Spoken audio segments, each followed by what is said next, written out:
On va faire l'introduction de cette journée, s'il vous plaît, en accueillant M. Philippe Prigent, ECAM 86, président de Corrège. Bonjour à tous.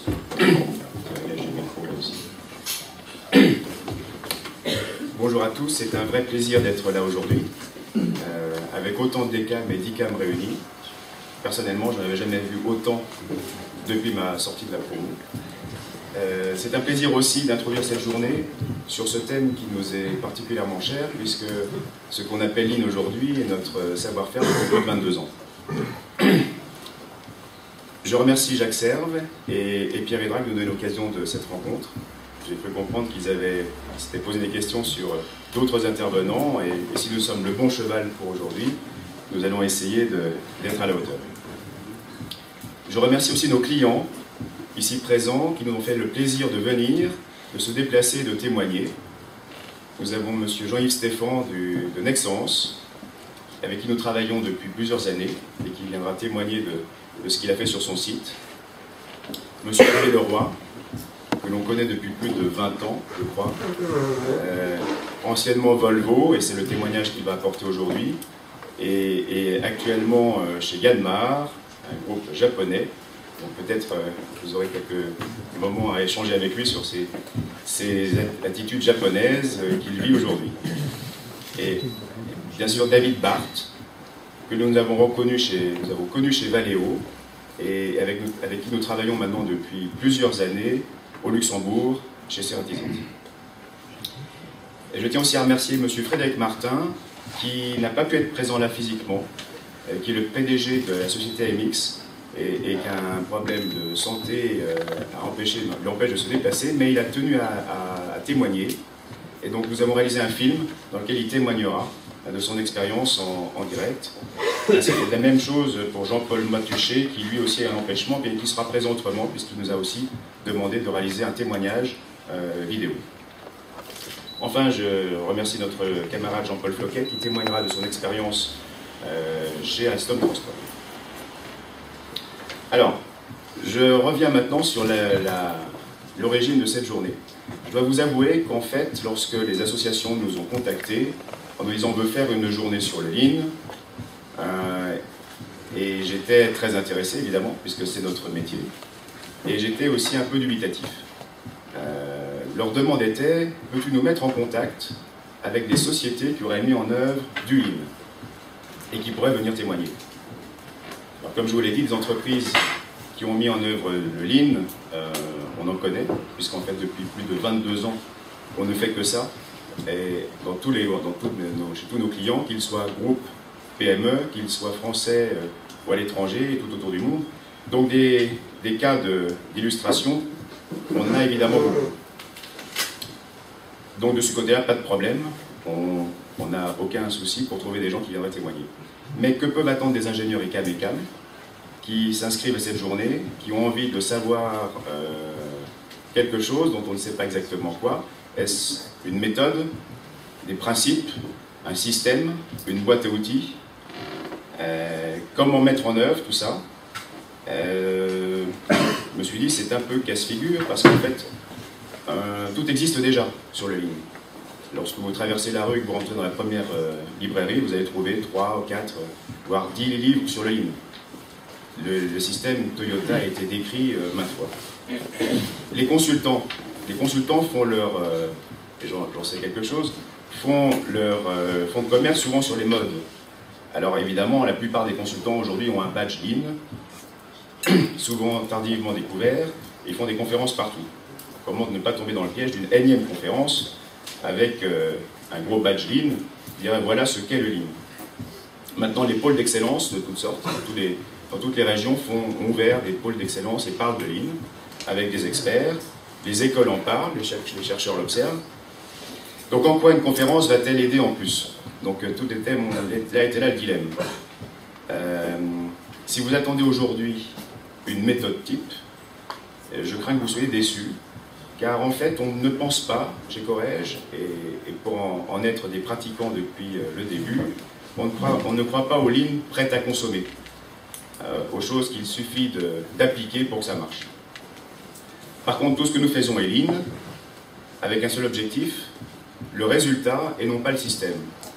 Donc, j'ai soumis aux associations l'idée d'avoir une journée qui ne serait pas sur le lean, mais qui serait un témoignage de choses qui sont lean et qui représentent en fait de la performance.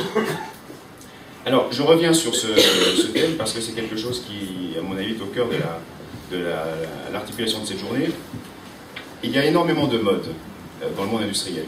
On les a toutes connues. Alors, peut-être pas toutes, parce qu'il y a des gens ici qui ont une maturité bien supérieure à la nôtre, et quand je vois les sorties des promotions, les gens ont connu évidemment d'autres modes avant nous, mais j'en ai au moins deux en tête. Pendant un certain nombre d'années, il y a eu la mode du hic. Tout devait être hic.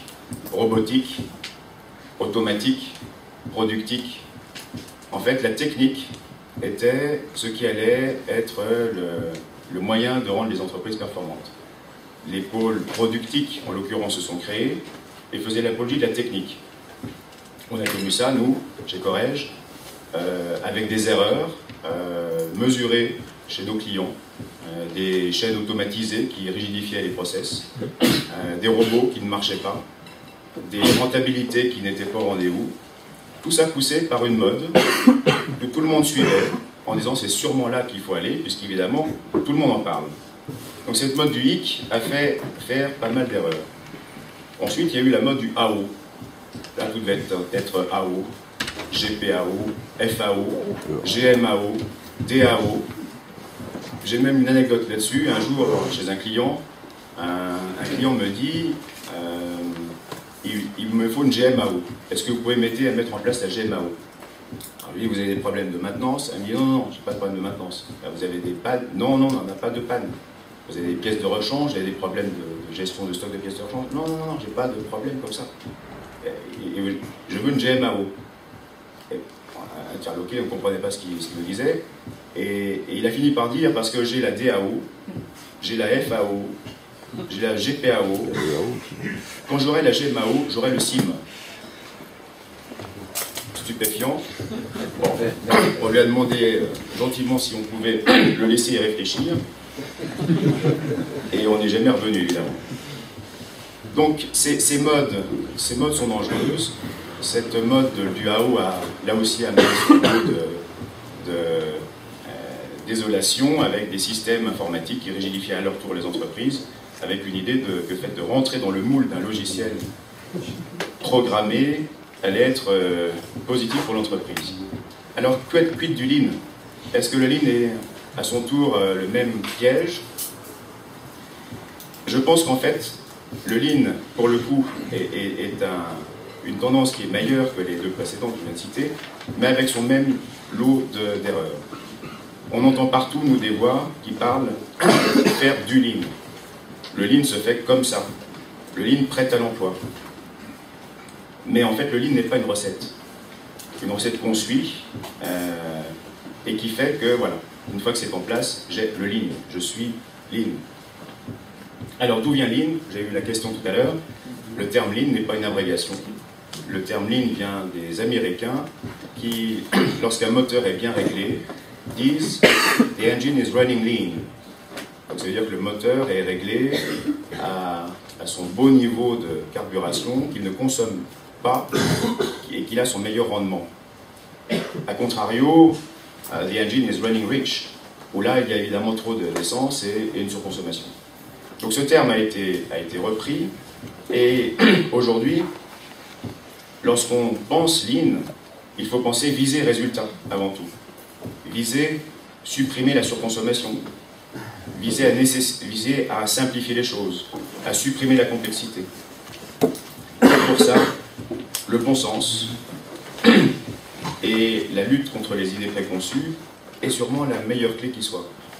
Donc, d'un côté, je mettrai le lean prêt à consommer avec son système tel que les experts vont vouloir vous l'expliquer. Donc voilà ce qu'il faut faire pour faire du lean. Et de l'autre côté, comment avoir du résultat en limitant ces excès et avec le bon sens qui caractérise les ingénieurs de formation catholique vers ces métiers, trouver des solutions de bon sens, supprimer ces surconsommations et avoir du résultat. Alors, je pourrais résumer finalement ce lean avec 3 objectifs, finalement, parce qu'en fait derrière le lean il y a quand même une philosophie. Cette philosophie se caractérise pour moi par trois thèmes.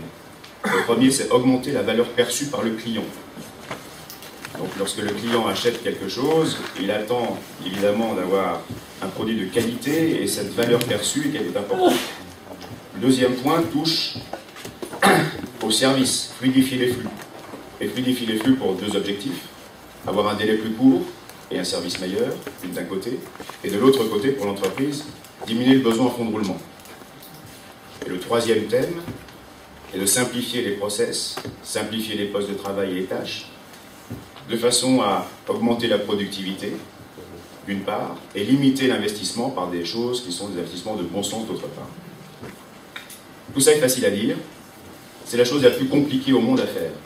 Surtout dans notre monde d'occidentaux, où on est attiré par la technologie, on est attiré par la technique, et par le passé, on a tous baigné par des cours qui nous attiraient vers la maîtrise de ces technologies. Alors j'ai gardé de mes années ECAM un souvenir aussi très précis, qui m'est revenu hier en écrivant cette introduction. J'étais en cours au bureau des méthodes, et nous devions travailler sur un ablocage. L'ablocage consiste à bloquer une caisse sur une machine-outil de façon à ce qu'elle ne parte pas lorsque l'outil l'attaque. Alors pendant des heures, nous nous creusions la tête à la façon de faire cet ablocage et à supprimer les degrés de liberté. Et le professeur passait binôme après binôme, puisqu'on travaillait en binôme, et nous disait non, il y a plus simple. Alors, on continuait à se creuser la tête, et je n'ai jamais réussi à avoir une bonne note dans cette, ni personne d'ailleurs, dans cet atelier. Parce qu'il y avait toujours plus simple, et c'était extrêmement compliqué à trouver. Il aurait été bien plus facile de mettre 3 V1, 4 sauterelles et un petit compresseur derrière qui faisait que la chose marchait. Mais, selon ce professeur, il y avait plus simple, il y avait moins coûteux. Et donc, il avait raison. Il cherchait en fait la solution lean. Donc faire simple n'est pas facile. Faire lean n'est pas facile. Nous pensons qu'il n'y a pas de méthode préconçue, de système à appliquer qui permette de faire lean. Il y a le tempérament qui consiste à chercher le résultat, qui consiste à simplifier, et ce bon sens qui nous caractérise tous. Et il va falloir trouver sa voie à travers ça. Alors, on va vous présenter une panoplie d'expériences. Ces expériences sont des expériences qui sont terminées pour la plupart, donc on peut mesurer un résultat. Et je pense qu'au travers de cette panoplie d'expériences, vous percevrez le fondamental, à savoir l'esprit de simplification et de pragmatisme et la recherche du résultat durable. Donc je propose donc que finalement on ait un slogan à la sortie de cette journée, et comme disait à l'image de ce que pouvait dire Bourvil, faire du lean, non, faire lean, oui. Bon, je vous demanderai d'être indulgent avec les présentations. Elles ont été préparées par les industriels qui ont fait ces chantiers lean et qui ont eu ces résultats, et par les consultants qui ont travaillé avec eux, mais ce ne sont pas des conférenciers. Notre métier n'est pas de donner des conférences. Notre métier est de faire dans les usines des organisations qui fonctionnent et qui aient des résultats et qui soient donc lean.